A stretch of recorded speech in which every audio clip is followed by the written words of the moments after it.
നമസ്കാരം. രാജ്യ തലസ്ഥാനമായിട്ടുള്ള ദില്ലിയെ പോലും കത്തിക്കുമെന്ന് പരസ്യമായിട്ട് വെല്ലുവിളിച്ചിരിക്കുകയാണ് പശ്ചിമ ബംഗാൾ മുഖ്യമന്ത്രിയായിട്ടുള്ള മമതാ ബാനർജി. തൃണമൂൽ കോൺഗ്രസിന്റെ വിദ്യാർത്ഥി സംഘടനയായിട്ടുള്ള തൃണമൂൽ ഛാത്ര പരിഷത്തിന്റെ പ്രോഗ്രാമിൽ മമതാ ബാനർജി പ്രസംഗിക്കുന്ന വേളയിലാണ് ഇങ്ങനെ ഒരു പ്രസ്താവന നടത്തിയത്.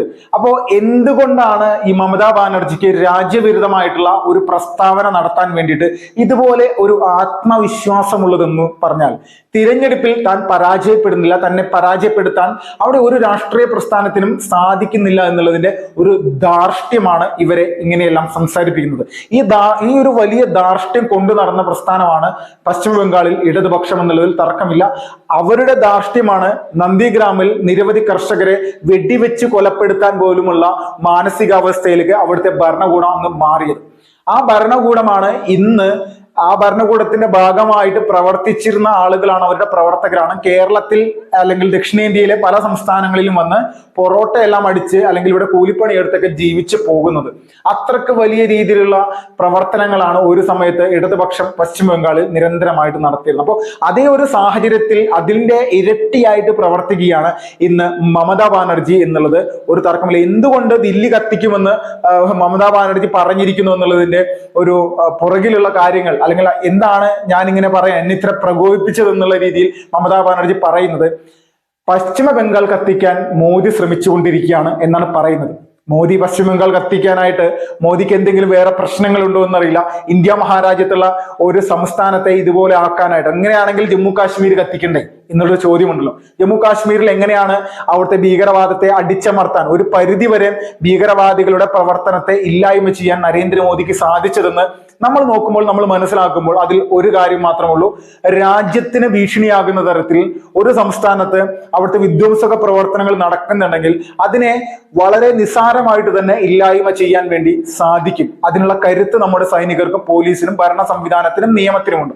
ഇത് പൂർണ്ണമായിട്ടും ഇതൊന്നും വേണ്ട, ഇതിനെ ഞങ്ങൾ അടിച്ചമർത്താൻ നിന്ന് കഴിഞ്ഞാൽ ഞങ്ങൾ വോട്ട് ബാങ്ക് പോകുമെന്നുള്ള രീതിയിലേക്ക് UPA അല്ലെങ്കിൽ ഒരു സമയത്ത് രാജ്യം ഭരിച്ചിരുന്ന ഇന്ത്യ മുന്നണിക്ക് മുന്നുണ്ടായിരുന്ന UPA, അതോടൊപ്പം കോൺഗ്രസും അവരുടെ സഖ്യകക്ഷികളും വലിയ രീതിയിൽ തന്നെ അവിടെ ശ്രമിച്ചിരുന്നു. ആ ശ്രമത്തിന്റെ ഫലമാണ് വർഷങ്ങളായിട്ട് കർഫ്യൂ പ്രഖ്യാപിക്കാത്ത ഒരു മാസവും ഈ കഴിഞ്ഞ രാജ്യം സ്വാതന്ത്ര്യം നേടിയതിനു ശേഷം പലപ്പോഴായിട്ട് ഇങ്ങനെ ഒരു സന്ദർഭങ്ങൾ ആ ഒരു സംസ്ഥാനത്തുണ്ടായിട്ടുണ്ട്. അപ്പോൾ ഒരു നിസ്സാരമായിട്ടൊരു പൂ പറിക്കുന്ന ലാഘവത്തോടു കൂടി കാശ്മീരിന്റെ 317 എടുത്തു കളയുകയും അവിടുത്തെ ഉള്ളിലുള്ള ഭീകരവാദികളെ അടിച്ചമർത്താനും പറഞ്ഞു വിടാനുമുള്ള ഒരു മാനസികാവസ്ഥ നരേന്ദ്രമോദി കാണിച്ചു. പുറത്തു നിന്നുള്ള ഭീഷണിയാണ് ഇന്ന് ജമ്മു കാശ്മീരിൽ ഏറ്റവും കൂടുതലുള്ളത്. അവിടെ സാധാരണക്കാരായിട്ടുള്ള യുവജനങ്ങൾ, യുവതികളെല്ലാം മികച്ച രീതിയിൽ അവിടെ പല ബിസിനസ്സുകളും ചെയ്ത് സമാധാനപൂർവ്വം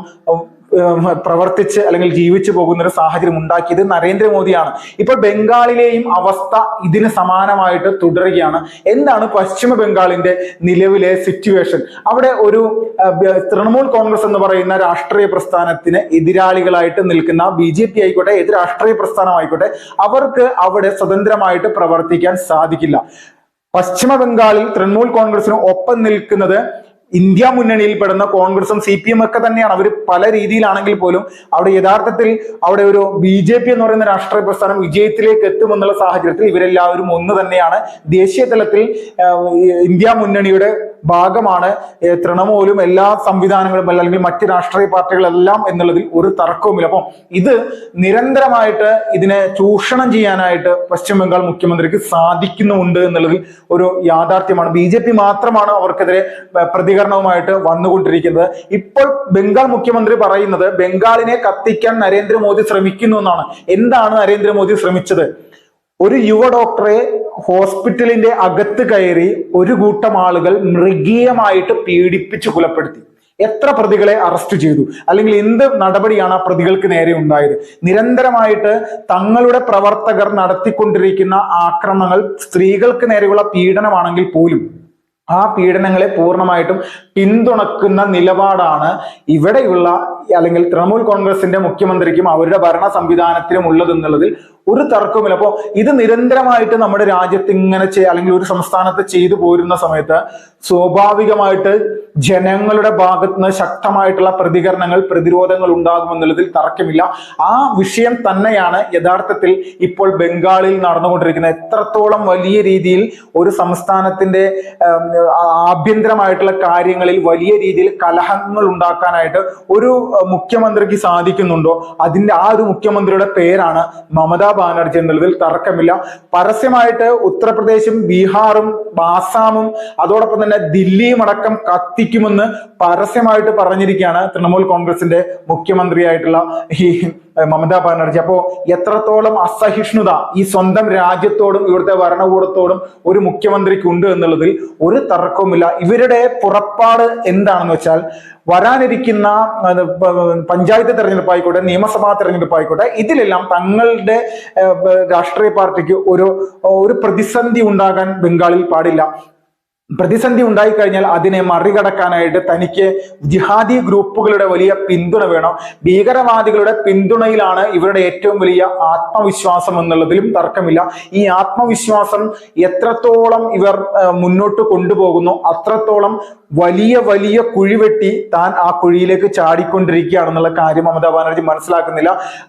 എന്താ പറയുക, ഒരു മമതാ ബാനർജി എന്നല്ല മറുത എന്നൊക്കെ പറഞ്ഞുകൊണ്ട് ഇവരെ സോഷ്യൽ മീഡിയയിൽ ഇവരെ പരിഹസിക്കുന്ന ആളുകളുണ്ട്. യഥാർത്ഥത്തിൽ ആ പരിഹാസം ഏറ്റുവാങ്ങാനായിട്ട് ഇവർ പൂർണ്ണമായിട്ടും യോഗ്യതയുള്ള ആളാണ്. ഗുണ്ടകളെ ഒരു രാഷ്ട്രീയ പ്രസ്ഥാനത്തിന്റെ ഏറ്റവും മുകളിൽ വെച്ചുകൊണ്ടും ഏറ്റവും താഴത്ത് വെച്ചുകൊണ്ടും എങ്ങനെ ഭരിക്കാം എന്നുള്ളതാണ് ഇവർ ശ്രമിച്ചിട്ടുണ്ട്. തൃണമൂൽ കോൺഗ്രസിന്റെ ഏറ്റവും വലിയ ഗുണ്ടാ നേതാവായിട്ട് യഥാർത്ഥത്തിൽ ഒരു സ്ത്രീ ആയിട്ടുള്ള മമതാ ബാനർജി പ്രവർത്തിക്കുന്നു എന്ന് തന്നെ വേണം അവിടെ നടന്നുകൊണ്ടിരിക്കുന്ന സംഭവ വികാസങ്ങൾ എന്ന് നമ്മൾക്ക് എല്ലാവർക്കും ബോധ്യപ്പെടാൻ. അവിടുത്തെ ഗവർണർ പോലും പറയുന്നത് അവിടെ ഭരണ സംവിധാനത്തിനോ ഭരണഘടനയ്ക്കോ യാതൊരു പ്രസക്തിയുമില്ല.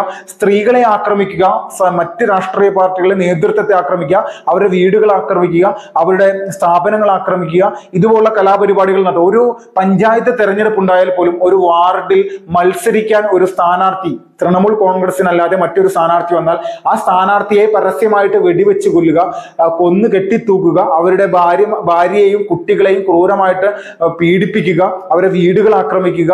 അപ്പൊ മൊത്തത്തിൽ അവരുടെ പ്രവർത്തനങ്ങളെ പൂർണ്ണമായിട്ടും പ്രതിരോധിക്കാൻ ഇവിടെ ആരാണോ ശ്രമിക്കുന്നത് അവരെ നിരന്തരമായിട്ട് വേട്ടയാടി ഇല്ലായ്മ ചെയ്യാൻ വേണ്ടി ശ്രമിക്കുക. ഇത് മാത്രമാണ് ഇന്ന് പശ്ചിമ ബംഗാൾ എന്ന് പറയുന്ന സംസ്ഥാനത്ത് നടന്നുകൊണ്ടിരിക്കുന്നത്. ഇതുപോലുള്ള കലാപരിപാടികളുമായിട്ട് നിരന്തരമായിട്ട് വരിക എന്നുള്ള പണി തന്നെയാണ് അവർ ചെയ്തുകൊണ്ടിരിക്കുന്നത്. അപ്പൊ ഇന്ത്യ തന്നെ കത്തിക്കുമെന്ന് പറഞ്ഞിട്ടുണ്ടെങ്കിൽ, അല്ലെങ്കിൽ ഇന്ത്യയുടെ തലസ്ഥാനമായിട്ടുള്ള ദില്ലി തന്നെ കത്തിക്കുമെന്ന് പറഞ്ഞിട്ടുണ്ടെങ്കിൽ അവരുടെ ആത്മവിശ്വാസം നിലനിൽക്കുന്നത് ജിഹാദി ഗ്രൂപ്പുകളുടെ പിന്തുണയിലാണ്. ആ പിന്തുണയാണ് അവരെ ഇതുപോലെ പറയാൻ വേണ്ടി നിരന്തരമായിട്ട് പ്രേരിപ്പിക്കുന്നത്. ഒരിക്കലും ഒരു സംസ്ഥാനത്തെ മുഖ്യമന്ത്രിക്ക് ഇതുപോലെയുള്ള ഒരു പ്രസ്താവന നടത്തി ഭരണ സംവിധാനത്തിൽ നിന്നു പോകാൻ പറ്റില്ല. ജനങ്ങൾ അവരെ കൃത്യമായിട്ട് പാഠം പഠിപ്പിക്കുമെന്നുള്ളതിലും തർക്കമില്ല. അപ്പോൾ എത്രത്തോളം വലിയ രീതിയിൽ ഇതുപോലെ പ്രവർത്തിച്ച് മുന്നോട്ട് പോകുന്ന ഒരു മുഖ്യമന്ത്രിയാണെങ്കിലും, എത്ര പറഞ്ഞാലും ഏത് രീതിയിൽ ഇന്ത്യ വിരുദ്ധ സംവിധാനം പറഞ്ഞുകൊണ്ട് മുന്നോട്ട് വരുമ്പോഴും അവരുടെ രാഷ്ട്രീയമായിട്ടുള്ള എല്ലാ സംവിധാനങ്ങളും തകരാനുള്ള ദിനങ്ങൾ എണ്ണപ്പെട്ടു എന്ന് മാത്രമേ ഈ ഒരു സമയത്ത് രാഷ്ട്രവാദികളുടെ ഭാഗത്തുനിന്നുള്ള പ്രതികരണങ്ങളെന്ന് മനസ്സിലാക്കാൻ സാധിക്കുന്നുള്ളൂ. വിപിൻ ഫസ്റ്റ്.